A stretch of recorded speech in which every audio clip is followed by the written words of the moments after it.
Hi, it's time for another verb of the day.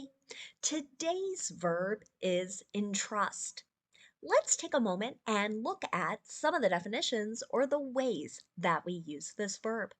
The first way entrust is used is to mean to assign the responsibility for doing something to someone else. So we might think of sort of giving a task, giving something to do to another person. And in many ways, you're almost telling them, like, you're in charge of this now. I'm entrusting it to you. A second way the verb entrust gets used is to mean to put something, or it could be someone, into someone else's care or under their protection. You should know that the verb entrust is a regular verb. To make the progressive form of this verb, all you need to do is add ing to form entrusting. The past tense and participle forms of this verb can be made by adding ed. Our base verb entrust ends with a T sound. This means our ed ending is going to make an id sound, and we're going to add an extra syllable to the word when we say it.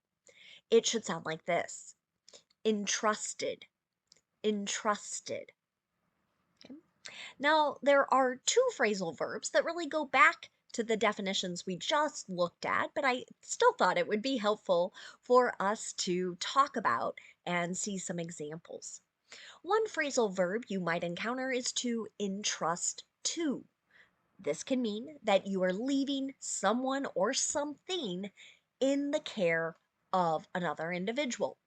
An example of this might be: are you entrusting your child to a teenage babysitter? Right? So, a question like this might sound a bit judgmental, like you're questioning someone's choice to leave a child with someone else who is under the age of 18, but it is a pretty common thing that happens.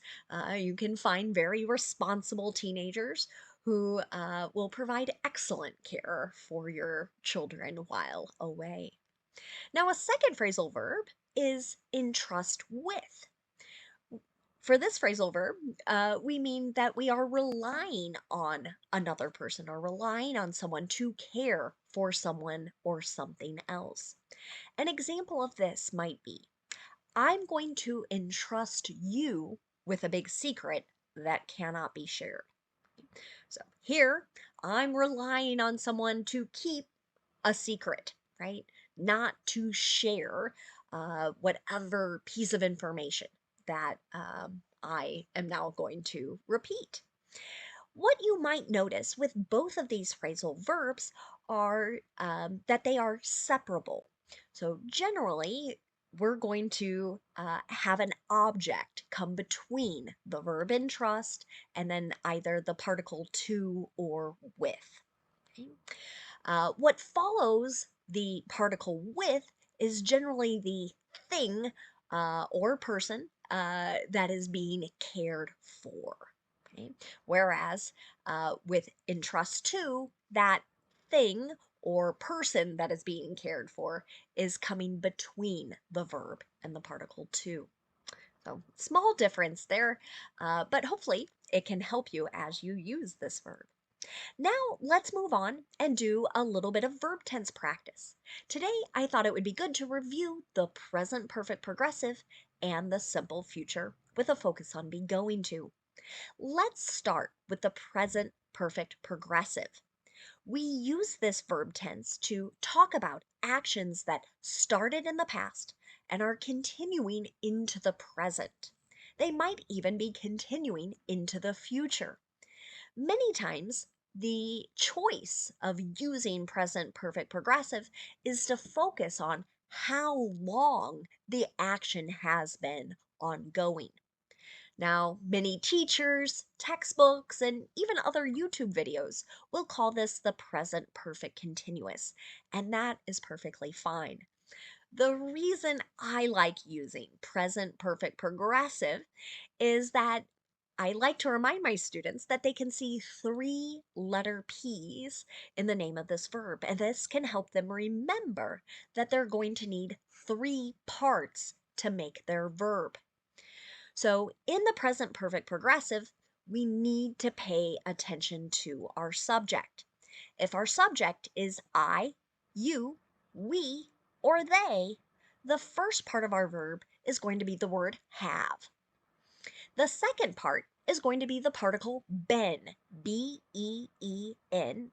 And then the third part of our verb is going to be the verb with an ing ending. Okay? Now, if the subject in your sentence happens to be he, she, or it, you're going to use has been and then the ing form of the verb. So those are our 3 parts to the verb. It's have or has, it's the participle been, and then it's the ing form of the verb. You can see this in my example sentence. Our clients have been entrusting our investment advisors with their money for over 50 years. I saw a sentence fairly similar to this as it was advertising a particular investment manager's firm, right? And noting that people have been putting their money in their care in order for it to grow, maybe help them save for retirement, etc. Okay? And again, the focus is on how long they have been serving clients. Now let's move on and talk about negative present perfect progressive sentences. To do this, we're going to again pay attention to our subject. If our subject is I, you, we, or they, we're going to use have not, then the participle been, and then the ing form the verb. You might also encounter the contraction for have not, haven't. With he, she, or it, we're going to use has not or hasn't, then the participle been, and then the ing verb. Let's take a look at another example. We haven't been entrusting our parents' care to just anyone. Okay? Here, someone might be suggesting they are looking for very specific, or maybe it's very well known, medical professionals, possibly facilities that can provide care. Now let's move on and look at making a yes or no question in the present perfect progressive. To do this, we start with have or has. Whichever form matches our subject, that subject comes next. Then you're going to see the participle been, and then the ing form the verb. Here's a yes or no question example. Have you been entrusting your children's care to the babysitter for very long? Again, the emphasis here is on how long the action has been ongoing. Now let's move on and talk about making some sentences in the simple future. Today, we're going to focus on sentences with be going to. When we make sentences with be going to, many times we're talking about our plans. It's a little less common to hear be going to with predictions, but you may still encounter it. The maybe more difficult thing about sentences with be going to is that we have to pay attention to our subject. So with be going to, we'll be using a present form of be. This means if our subject is I, we're going to use am going to and then the base verb. But if the subject is you, we, or they, you'll use are, A-R-E, going to, and then the base verb. And of course, if the subject is he, she, or it, use is going to and the base verb. Let's look at an example sentence. No one is going to entrust an expensive machine to you. Okay. I thought this might make for a good example. This is something that came up in one of my classes recently. The words no one, no nobody, anyone, anybody, everyone, everybody. While many times when we use them, we're thinking of maybe more than one person, the words themselves are singular. So that's why you see the verb is here. It's like saying one person is going to, or in this case, it's more of a negative. One person is not going to entrust an expensive machine to you, right? So this person must be a bit irresponsible, right? And others might not think they're able to provide care. Now, I've already sort of previewed how we're going to make negative sentences in the simple future. Again, we're going to start with our subject.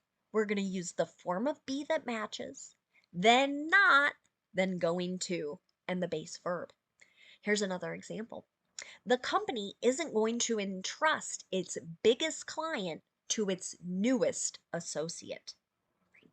So here, again, we're not going to put the care of maybe the most profitable client, the client that makes the most money for the organization, in somebody who is very new, maybe doesn't have as much experience. Finally, let's look at making a yes or no question in the simple future. To do this, you start with a form of be, whichever form matches your subject. That subject comes next. Then you're going to see going to and the base verb. You can see that in my example. Are we going to entrust politics to a single person? Or are we going to entrust politics to the people?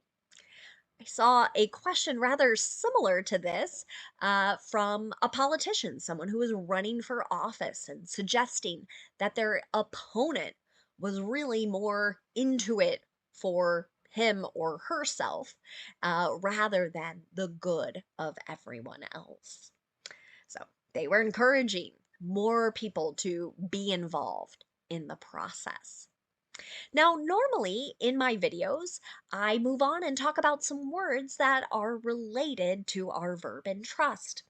But I don't think you're going to encounter many words that would be rather useful in this case. So I'm just going to say thank you so much for watching.